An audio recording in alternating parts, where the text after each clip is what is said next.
irmãos, vamos então, continuando o nosso estudo sobre panorama do Novo Testamento. Nós estamos juntando Mateus, Marcos, Lucas e João e estamos vendo a vida de Cristo. Vimos a nascimento de Cristo, vimos a infância de Cristo, vimos a juventude de Cristo e agora estamos vendo a fase adulta de Cristo, ou seja, mais precisamente, os 3 anos do ministério de Cristo. Amém? E nós estamos no ano da popularidade, né? Nós estamos no ano da popularidade. O que é o ano da popularidade? É aquele ano em que Jesus congrega ao seu lado exatamente multidões.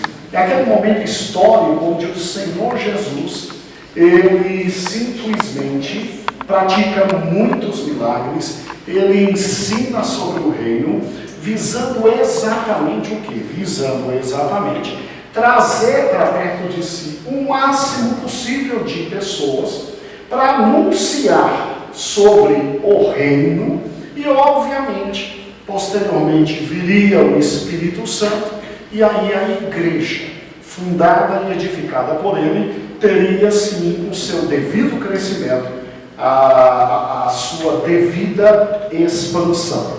Amados, nós já tivemos o prazer de ver no ano da popularidade, e creio que o mapa vai chegar no ponto que vai ficar decorado na cabeça da gente, né? Nós já vimos que Jesus, ele sai de Samaria e ele se estabelece em Cafarnaum, lá em cima na Galileia. Vimos que ele sai correndo de Samaria, né? Ele sai correndo de Nazaré, porque tentaram matá-lo. Depois do que ele falou na sinagoga, tentaram matá-lo. Ele se estabelece em Cafarnaum, e em Cafarnaum, ele tem agora a residência dele e de sua família. José não está mais na história. José, provavelmente, os escritores dizem que ele já tinha falecido, e quem literalmente toma conta agora da casa dos irmãos e da própria mãe é o Senhor Jesus Cristo. Ele espera seu irmão, o segundo, né, se tornar adulto e absolutamente capaz, e aí ele sai aos 30 anos para começar o seu ministério, e ele inicia realmente aqui, escolhe Cafarnaum como cidade estratégica para realizar tudo aquilo que ele tinha que realizar. E aí o que acontece? Bem, imediatamente aqui, ó, olhem para cá por gentileza, aqui está o Mar da Galileia. Nesta região, em um desses pontos aqui, Jesus simplesmente, ele chama pela segunda vez os seus apóstolos após fazer a pesca milagrosa. A pesca milagrosa, M3, significa que foi o terceiro grande milagre de Cristo. Você se lembra do primeiro e do segundo? O primeiro foi transformar a água em vinho em Caná da Galileia. E o segundo foi quando ele retorna de Jerusalém, vai de novo a Caná da Galileia e ele cura o filho daquele oficial do rei. O filho daquele oficial. E aqui está o terceiro grande milagre dele. Foi um milagre tão espantoso, tão grande, tão majestoso, que simplesmente fez com que os discípulos vacilantes ouvissem a voz do Mestre pela segunda vez, e agora sim, 4 discípulos, Pedro, Tiago, João e André. Pedro, Tiago, João e André deixam os barcos, deixam todo o seu trabalho e imediatamente começam a seguir a Cristo 24 horas por dia. 24 horas por dia. Literalmente aqui, eles deixaram tudo e começaram a seguir Cristo. E Cristo, obviamente com esses 4 discípulos, ele simplesmente vai e trabalha de forma muito grande ali em Cafarnaum. Vimos, semana passada, que ele vai à sinagoga de Cafarnaum, como era o seu costume. Ele vivia. Sinagoga estava aberta, ele entrava. E ele, entrando, já era absolutamente conhecido, já era absolutamente discernido como grande mestre, tanto é que tinha a possibilidade de ensinar nas sinagogas. E ele vai e ensina na sinagoga de Cafarnaum, e a Bíblia diz que, além de todos se admirarem com o ensino de Jesus, ocorre o quarto grande milagre. Um endemoniado simplesmente se manifesta, e é tão estrondoso tudo o que aconteceu, que veja que não foi um exorcismo qualquer. Foi um exorcismo com tantas consequências sociais e internas ali na própria sinagoga, que os 4 evangelistas fazem questão de falar desse exorcismo.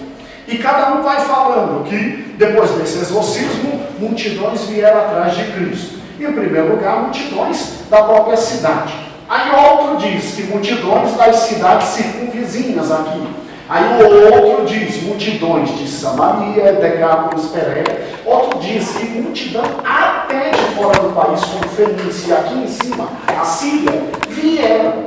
Então foi um ato espantoso, digno. Esse exorcismo foi um ato digno, e Jesus, que já era bastante conhecido, já tinha muita gente, imediatamente é cercado por grandes multidões.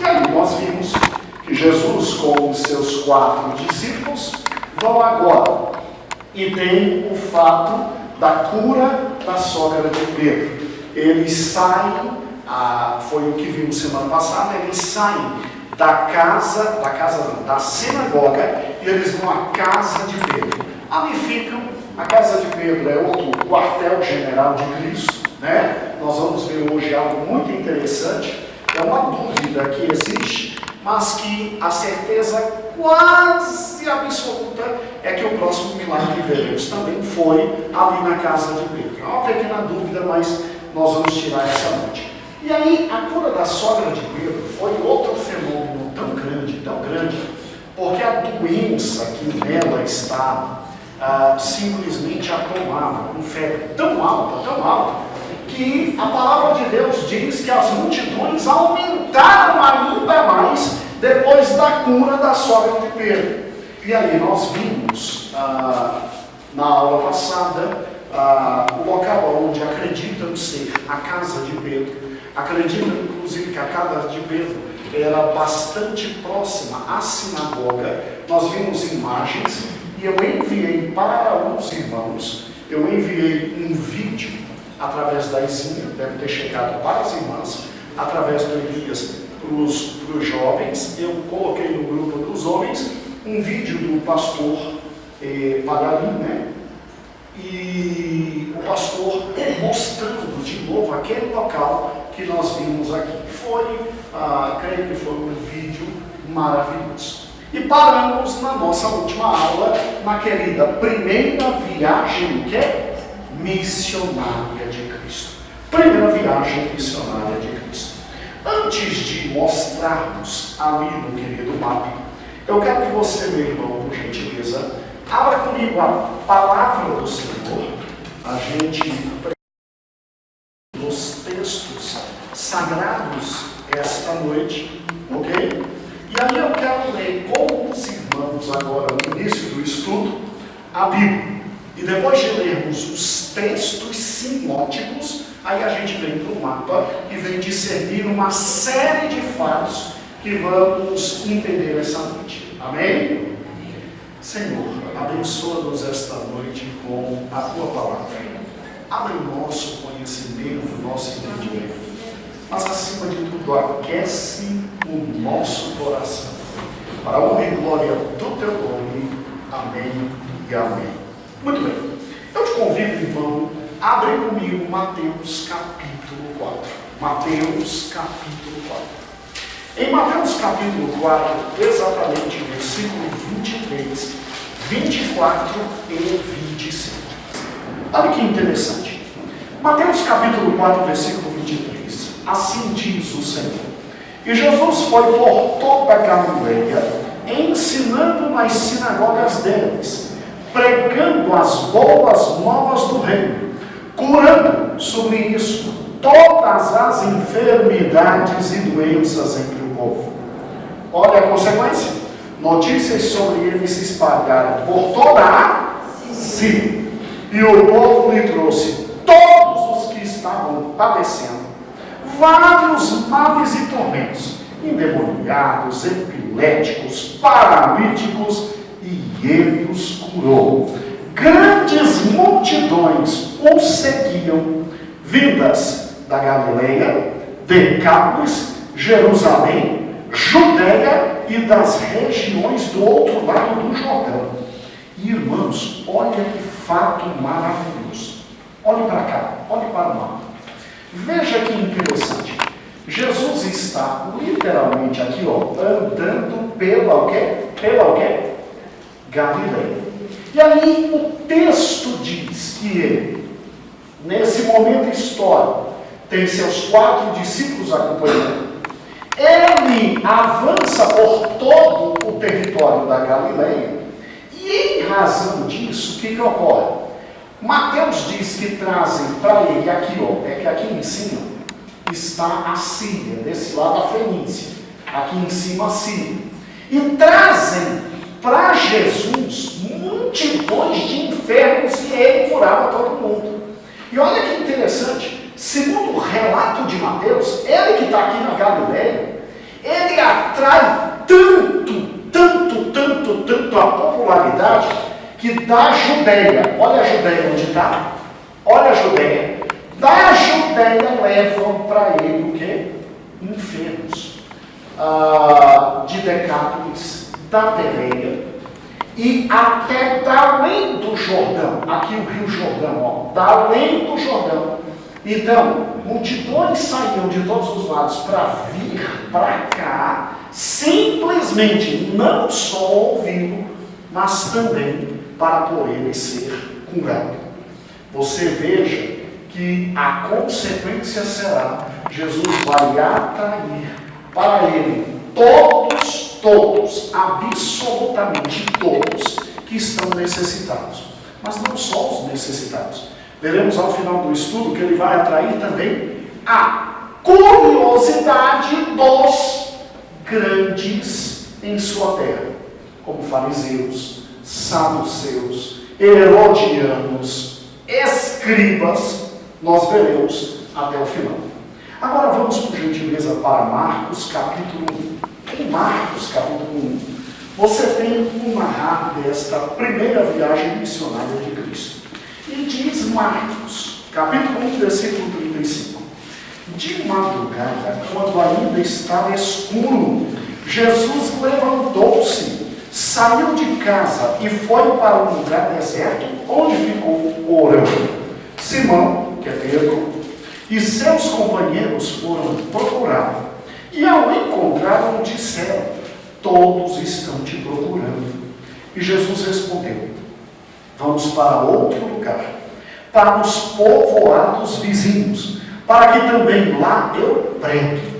Foi para isso que eu vim. Então ele, subiu, percorreu toda a Galileia, pregando nas sinagogas e expulsando o quê?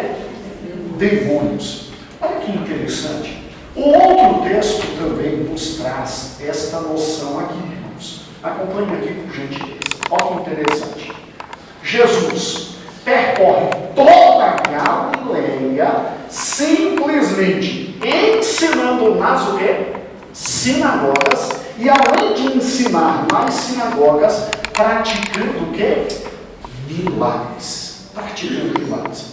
Para os irmãos que não têm dimensão de quantas sinagogas aqui teria e quantas circunvizinhanças, porque Jesus começa a andar e nesse dia específico, ninguém sabe o tempo que ele andou. A gente não sabe se foram dias, se foram meses. O que a gente sabe é que ele anda toda a Galileia, pregando, ensinando, curando e expulsando demônios.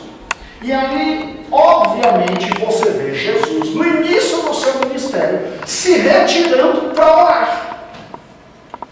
Jesus começa o dia em oração, Jesus termina o dia em oração. A oração é chave para o ministério de Cristo.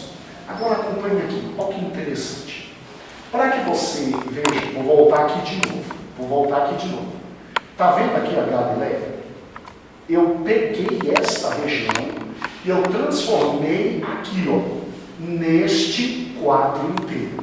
Então eu expandi a Galileia para que os irmãos vejam. Irmãos, olha o trabalho. Pensa comigo. Mude. A Galileia se dividia em razão do mar da Galileia que está aqui embaixo. Não pense que aqui é o Mar Morto e aqui é o Mar da Galileia. Não. Aqui é o Mar da Galileia. O Mar Morto está bem aqui embaixo. Tá certo? Então, olha que interessante.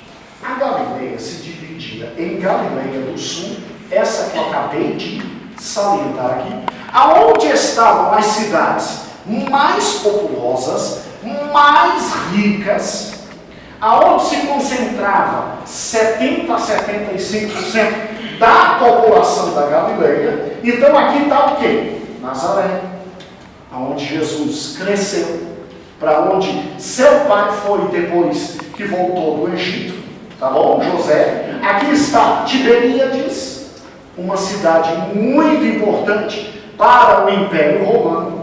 Aqui está a cidade de Cristo e maior de todas, Cafarnaum.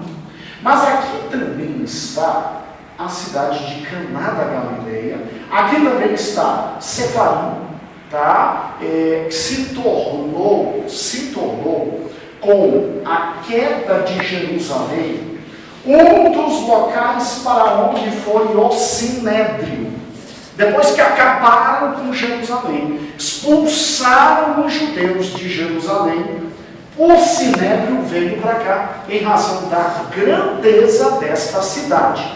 Inclusive, quando nós estudamos a infância de Cristo, eu avisei para os irmãos que um dos fatos que fez com que José ficasse aqui em Nazaré foi que essa cidade aqui estava sendo construída e havia necessidade muito grande do trabalho de carpintaria ali, o que trouxe a viabilidade nessa época histórica de sobrevivência para José e sua família.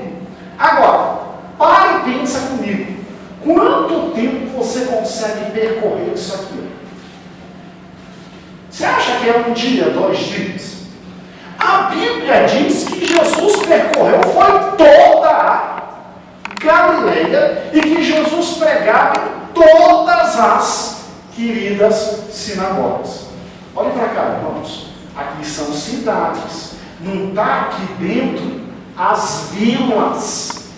Não está aqui dentro as vilas. Já eu vou ler uma parte de um texto que é muito importante e você vai ter noção. Além da Galileia do Sul, tinha, obviamente, a Galileia do Norte. E não se engane, não é porque aqui tem mais cidades que é mais populosa que aqui. Não. Aqui no Norte, você tem cidades grandes, tais como aqui na Rádia, aqui Acre, bem ali Ramá, né? Agora, o resto são cidades pequenas, mas são cidades minúsculas, mas com gente e com população de 1.000 a 5.000 habitantes. Compreende? Não chegava a 15, 20 mil habitantes, mas de 5 a 20 mil habitantes. Ou seja, para Jesus percorrer, irmãos, de norte a sul, você se lembra da aula passada? São 64 quilômetros. 64 quilômetros. Para Jesus percorrer de leste a oeste, são 40 quilômetros. Você pode imaginar o tanto que o Senhor andou. Você pode imaginar talvez os meses que ele passou aqui na sua primeira viagem missionária. E o que os amados evangelistas nos contam é que ele andou em todos os cantos sinagogas, expulsando demônios e curando todas as o quê? Irmãos, vinha todo mundo de tudo que é canto para cá por causa dele. O mundo nunca tinha visto tamanha coisa. Para que os irmãos tenham uma dimensão do que estou falando, vou usar agora aqui esse livro que para mim é muito caro. Esse livro aqui foi o primeiro livro de estudo que eu tive oportunidade de começar a usar. Ele foi recomendação, ele não era dele, foi recomendação do meu avô por parte de mãe, o vô Orlando. Ele disse: meu neto, Deus te chamou para uma obra muito bonita, meu neto. E a gente olha para avô e acredita, né? E aí ele disse: comece lendo esse livro. E, irmãos, olha o que o pastor Orlando Boyer, ou seja, um dos primeiros pastores pentecostais do Brasil, fala sobre Jesus. Fala sobre Jesus. Escute por gentileza. Percorria Jesus toda a Galileia e ensinando.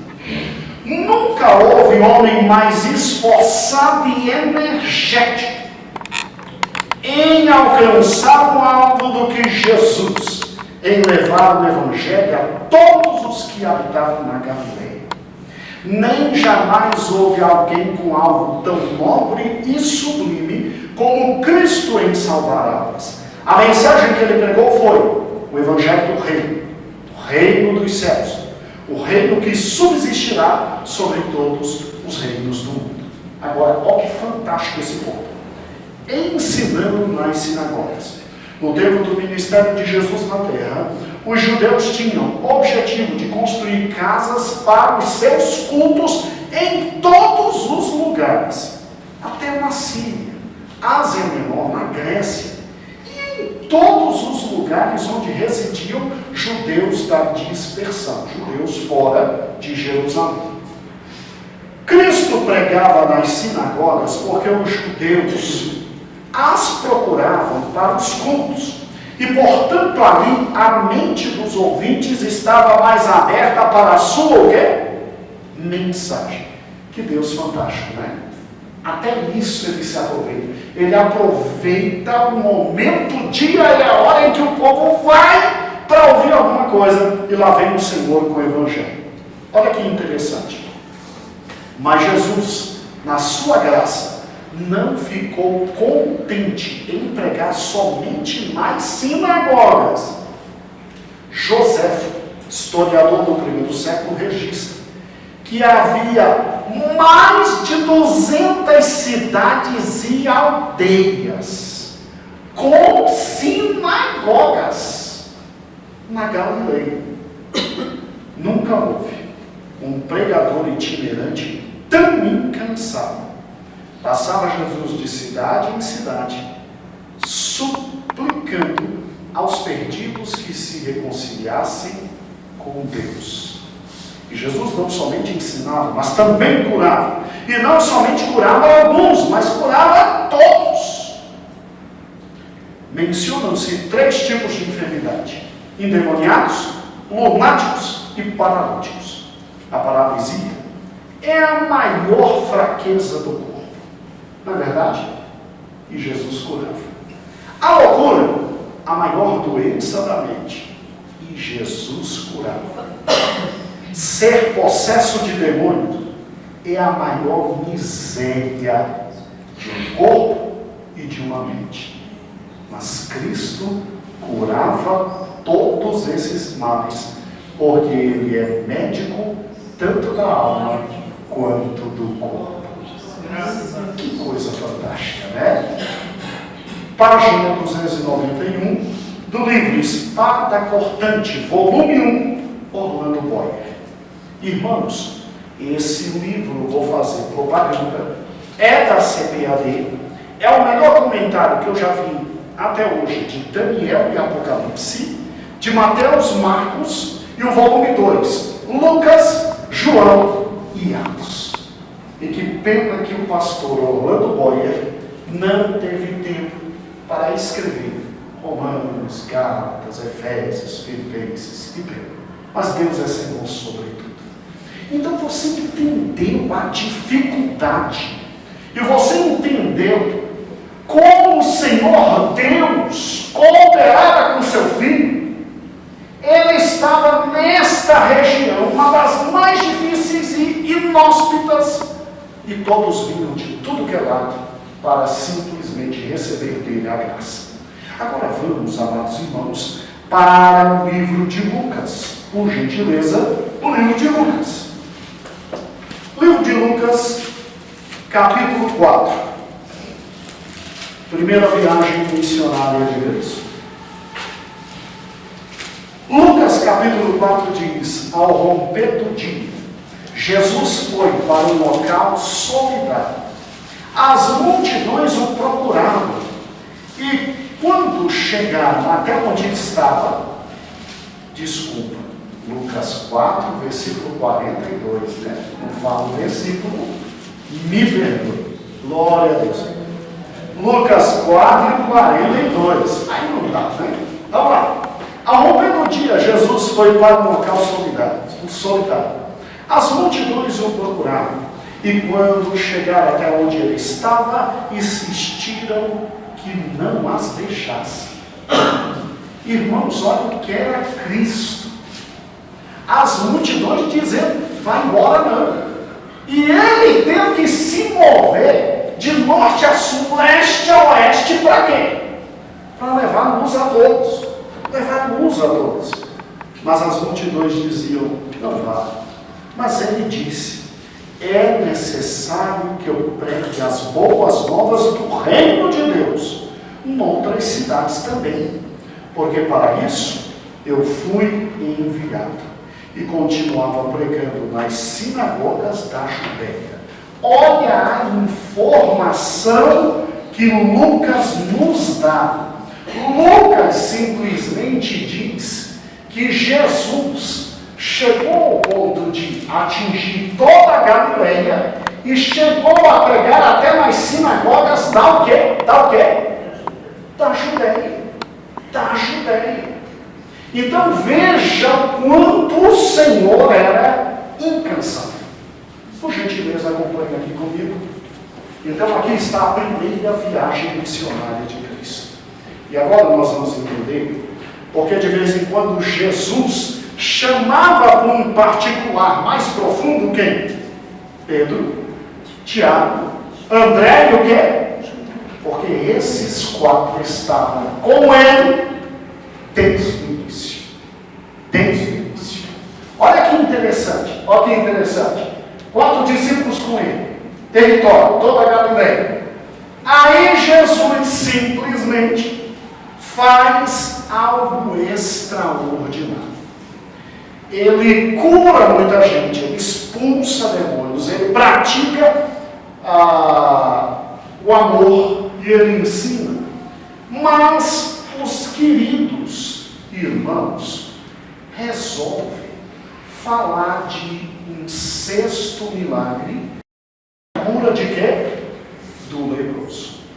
Por coincidência, creio que providência, exatamente o mesmo texto que Lutero trabalhou domingo. Os irmãos estiveram domingo à noite? Não foi de uma vez? Pois é, exatamente nesse momento histórico. Acompanhe comigo, por gentileza. Este foi o sexto grande milagre de Cristo. E ele está em Mateus 8. Vamos ler juntos? Mateus 8. Em Mateus 8 diz assim, 8, versículo 2. Um leproso, aproximando-se, adorou de joelhos e disse, Senhor, se quiseres, podes purificar. Jesus estendeu a mão, tocou nele e disse, quero, seja purificado. Imediatamente ele foi purificado da lepra. Em seguida Jesus disse, olha, não conte a ninguém, mas vai e mostra-te ao sacerdote e apresenta a oferta que Moisés ordenou para que sirva de testemunho. Eu estava pensando comigo, por que o registro desta lepra? Irmãos, olhe para cá. Você sabia que Vamos ver se funciona. Aqui, ó, olha para cá, meus amados irmãos. Você sabia que de norte a sul foi estabelecida na lei do Senhor cidades e locais onde os leprosos ficariam? De norte a sul você tem locais onde os leprosos ficariam.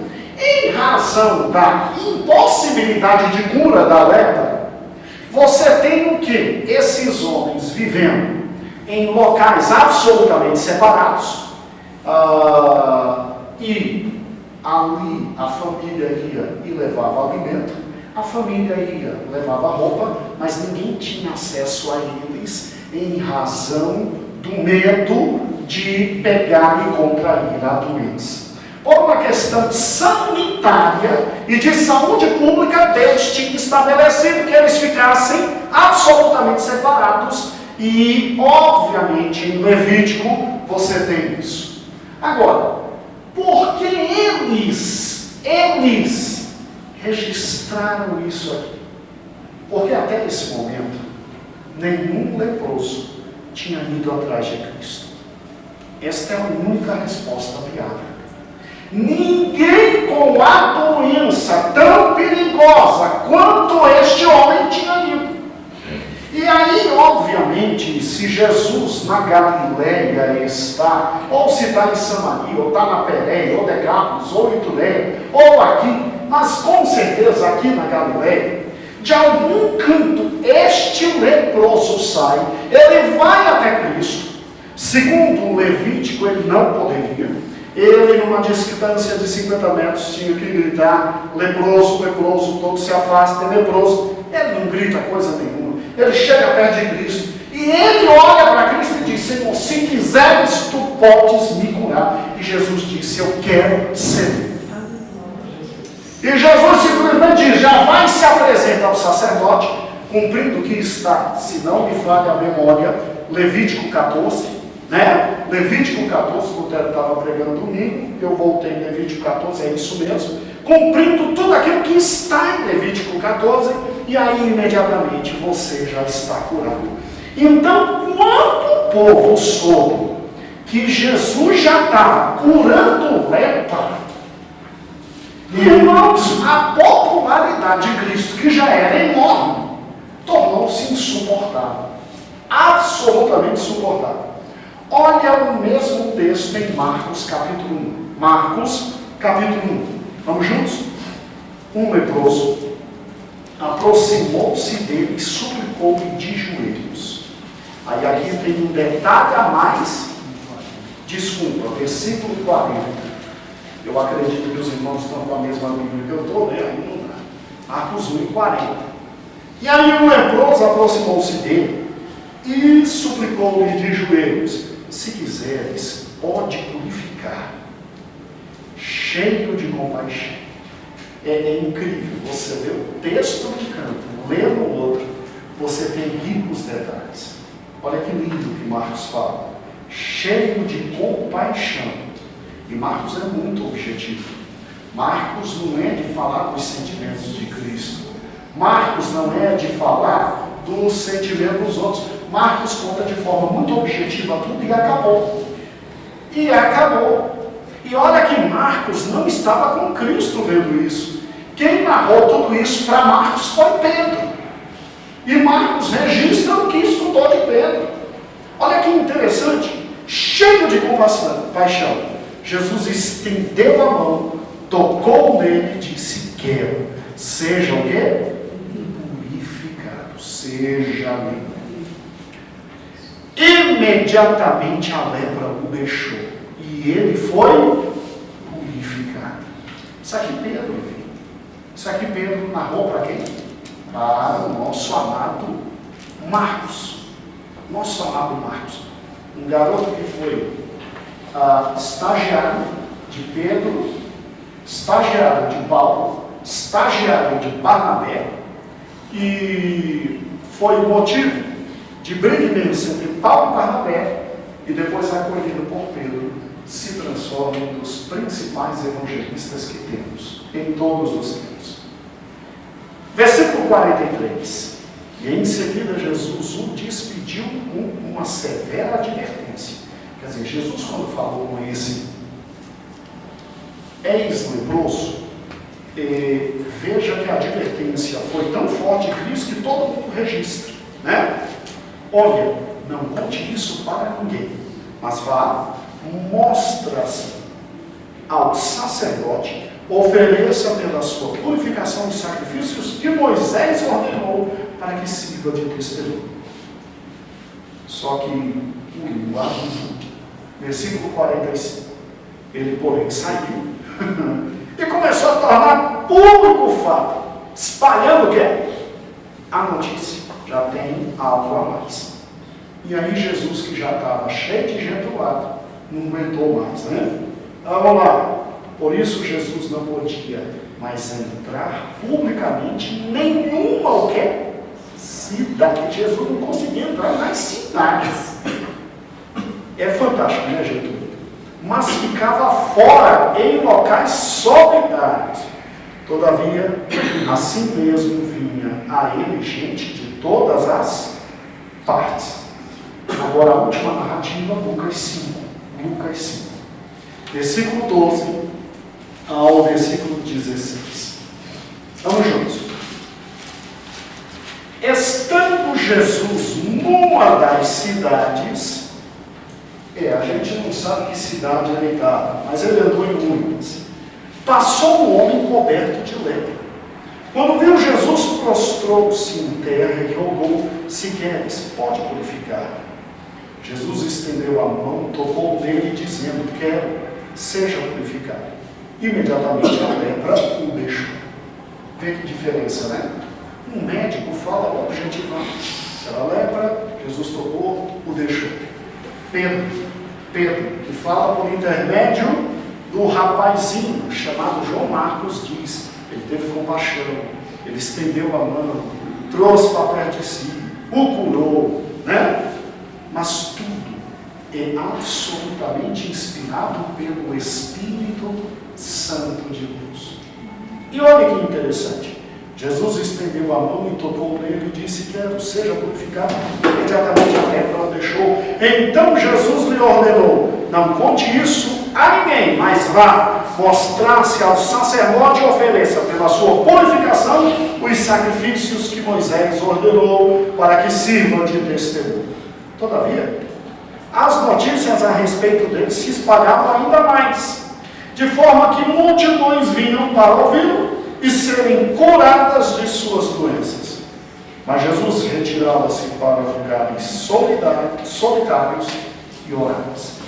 Então, olha que interessante, quando você junta todos os fatos, você vê que este foi um fato relevantíssimo. Abala bastante. Um diz que o próprio curado que deu com a língua nos dentes falou para todo mundo. Outro diz que não adiantava as notícias se espalharam, talvez em primeiro lugar, pelo próprio curado e depois por todos. E Jesus, um evangelista, diz que não conseguia mais nem entrar nas cidades. E o outro diz: olha, ele tinha que ficar isolado. E sempre isolado, ele procurava fugir e procurava orar. Irmãos, como Deus é bom, né? Como Deus é fantástico. O Senhor levanta exatamente 4 homens para que o máximo de informações possíveis chegasse a mim e chegasse a você. A consequência disso, Jesus simplesmente está perto de uma estafa, né? Jesus está perto de uma estafa. O que Jesus vai fazer? O lado humano de Jesus também existe. Vamos voltar para casa para descansar, porque ninguém é de fé, inclusive Jesus. Olha que interessante. Depois que ele passa, não sei se vários meses ou alguns meses, mas eu te garanto que não dá para fazer o que ele fez na Galileia inteira em um mês somente. Depois que muito tempo passa e a primeira grande viagem missionária ocorre, nós vemos, amados irmãos, que a Galileia, objeto das preocupações de Cristo, ela é alcançada de norte a sul, é alcançada de leste a oeste, e Jesus retorna agora para a sua cidade, Cafarnaum. Retorno para Cafarnaum. O que aconteceu aqui? Jesus retorna para Cafarnaum e simplesmente o sétimo grande milagre que foi registrado, não o sétimo grande milagre ocorrido, o sétimo grande milagre registrado, simplesmente ocorre. E aqui uma questão polêmica muito interessante. Jesus estava onde quando esse milagre ocorreu? Já leremos. A Bíblia torna bastante claro que Jesus retorna para Cafarnaum e vai descansar. Só que Jesus, quando descansa, carrega pedra. E ele estava numa casa e simplesmente nessa casa, irmãos, lotou.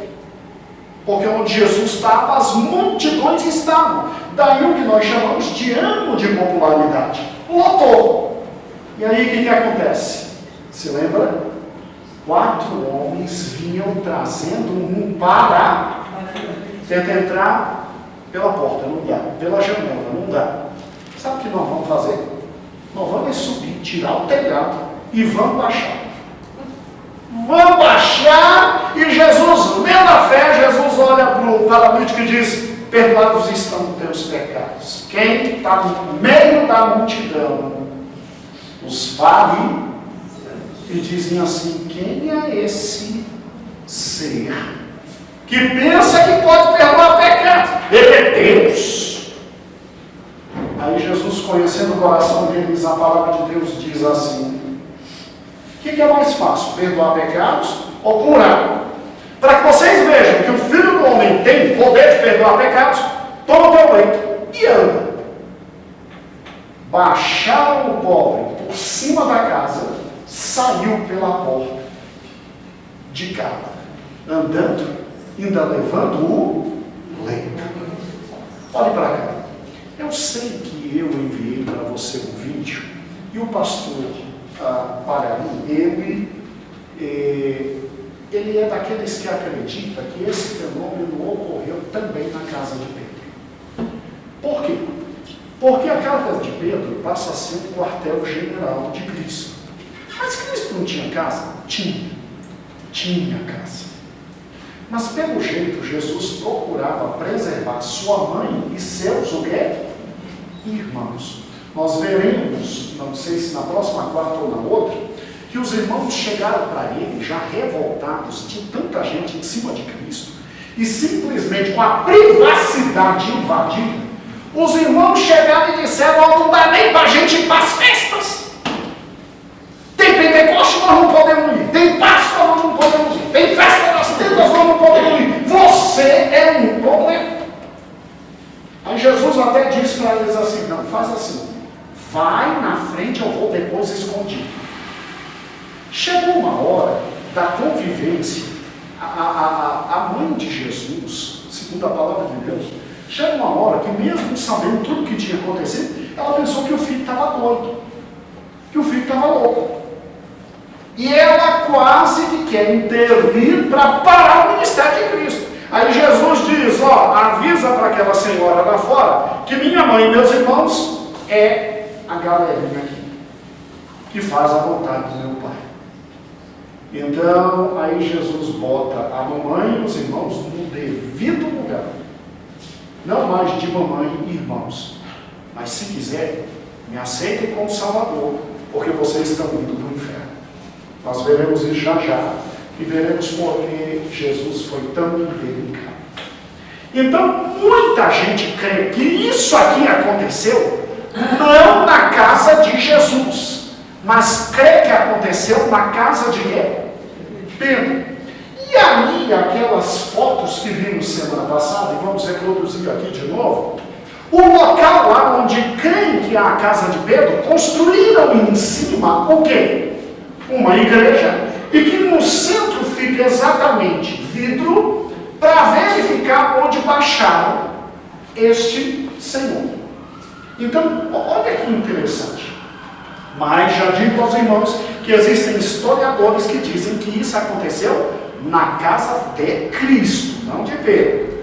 E aí, com dois outros fatos, que a gente não tem certeza se foi Pedro ou na casa de Cristo, a mãe de Cristo, com todo respeito à querida Maria, rodou a baiana. Rodou a baiana, vamos parar de brincadeira, vem assumir seus compromissos. E aí Jesus disse, olha mulher, leva mal não, mas eu já te avisei que eu não tenho nada contigo. Não chegou a minha hora. E não leva a mal não. Irmãos e mãe é quem faz a vontade do meu pai. Foi barraco feio. Mas olha para cá, por gentileza.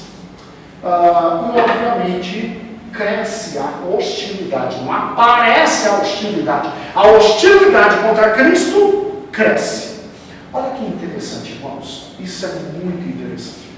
Aqui está a mesma foto da semana passada. Ou seja, a sinagoga de Cafarnaum.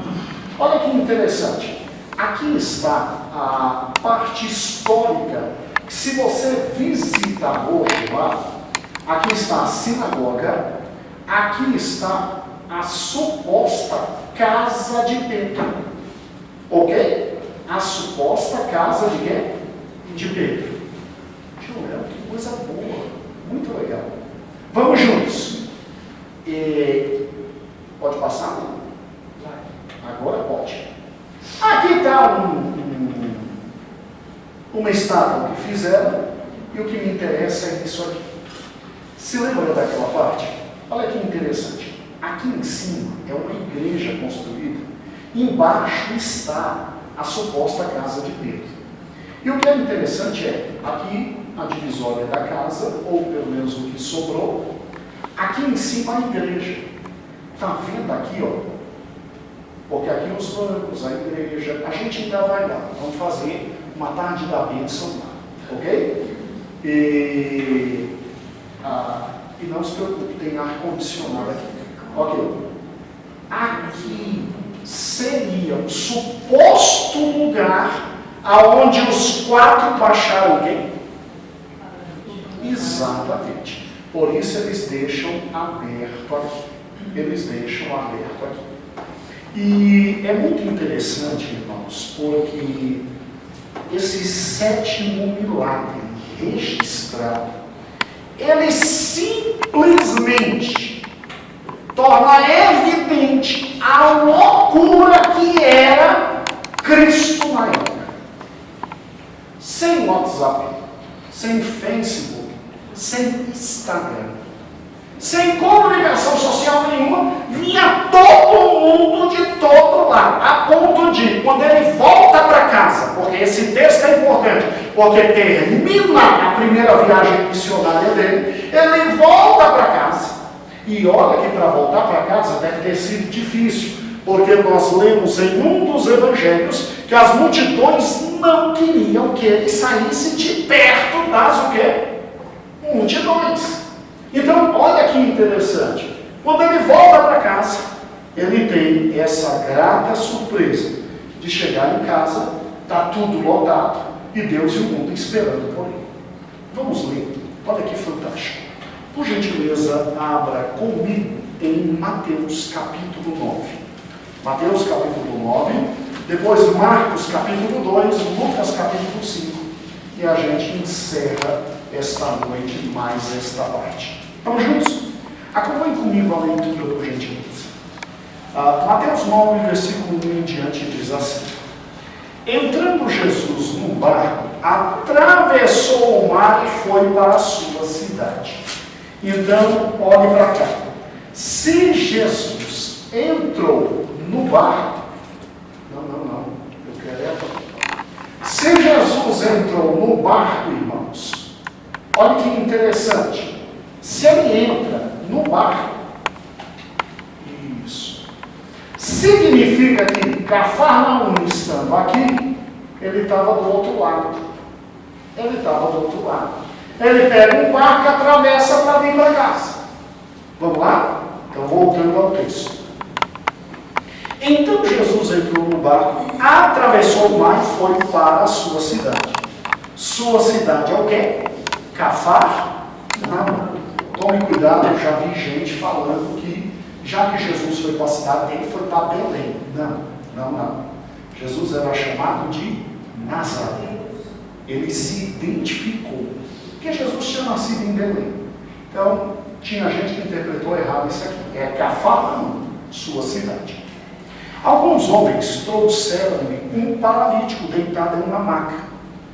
Vendo a fé que eles tinham, Jesus disse ao paralítico: tenha bom ânimo, filho, os seus pecados estão perdoados. Diante disso, alguns mestres da lei disseram a si mesmo: esse homem está blasfemando. Conhecendo Jesus seus pensamentos, disse-lhes: por que vocês pensam maldosamente no coração? Que é mais fácil dizer: os pecados estão perdoados? Ou levante-se e ande? Mas para que vocês saibam que o Filho do Homem tem na terra autoridade para perdoar pecados, disse ao paralítico: levanta-te, pega a tua cama e vá para casa.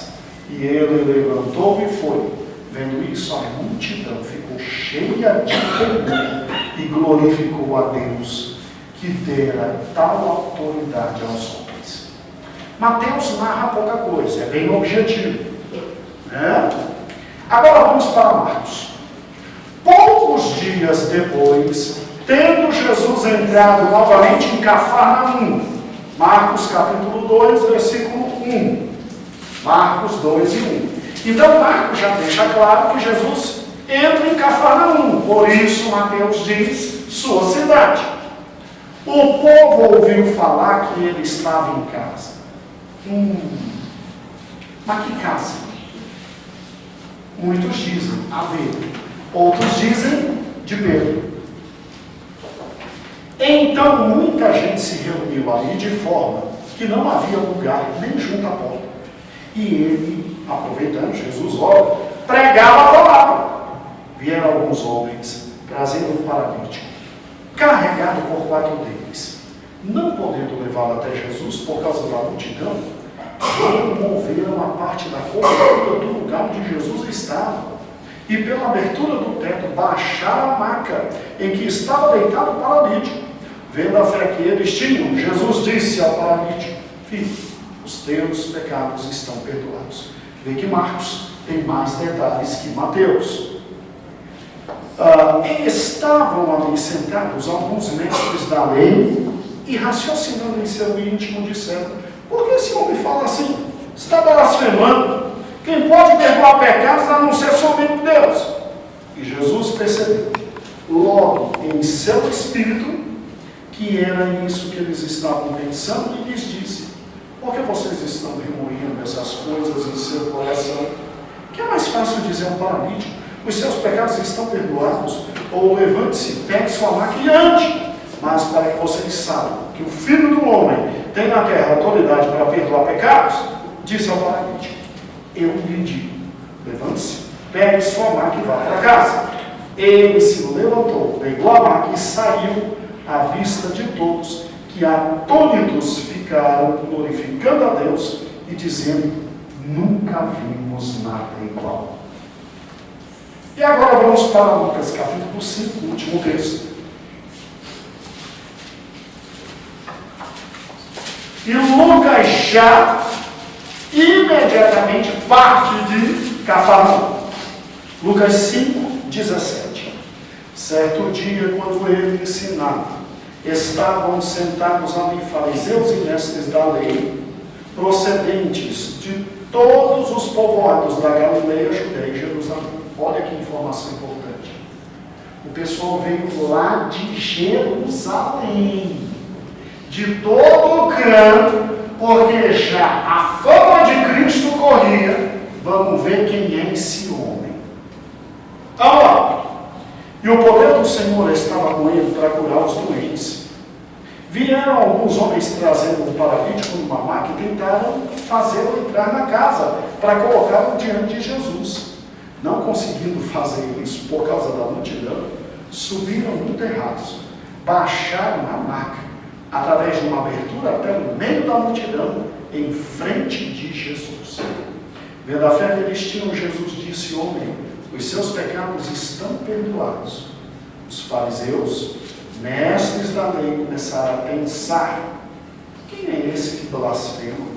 Quem pode perdoar pecados a não ser somente Deus? Jesus, sabendo que eles estavam pensando, perguntou: por que vocês estão pensando assim? Que é mais fácil dizer: os teus pecados estão perdoados, ou levanta-te e anda? Mas para que vocês saibam que o Filho do Homem, aí aqui Jesus puxou briga, né? Filho do Homem é termo no Velho Testamento que se referia ao Messias. Que o Filho do Homem tem na terra autoridade para perdoar pecados, disse ao paralítico: eu lhe digo, levante-se, pegue a sua maca e vá para casa. Imediatamente ele se levantou na frente deles, pegou a maca em que estivera deitado e foi para casa, louvando a Deus. E todos ficaram atônitos e glorificavam a Deus, e cheios de temor dizia: hoje vimos coisas extraordinárias. Glória a Deus. Amados, após Jesus fazer isso, a Bíblia diz que Jesus estava caminhando em sua cidade, Cafarnaum, passa numa alfândega, vê um homem chamado Mateus, e Jesus chama o seu quinto discípulo. Mas isso é para a próxima aula. Amém? Louvado seja o nome do Senhor, que o Senhor possa guardar bem direitinho todas essas informações em nossos corações. Ano de boa qualidade, multidões atrás de Cristo, muita gente perto de Cristo, desejando. Se o Senhor permitir, até o final do ano nós terminamos toda a vida de Cristo, você verá muitos fatos e cresceremos na presença do Senhor. Amém? Senhor Jesus, muito obrigado por esse momento tão maravilhoso. Ó Deus, que fato fantástico, que momento fantástico, que local extraordinário. Senhor, Tu és Deus de maravilhas e prodígios, mas Tu és Deus também de amor, de graça.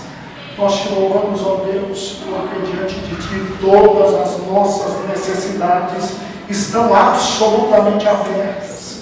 Aquele paralítico precisava, em primeiro lugar, não da cura física, mas da salvação da alma. E, Senhor, nós te louvamos, porque Tu abriste salvação para aquele homem, e depois, a reboque, ainda o curou de toda a enfermidade.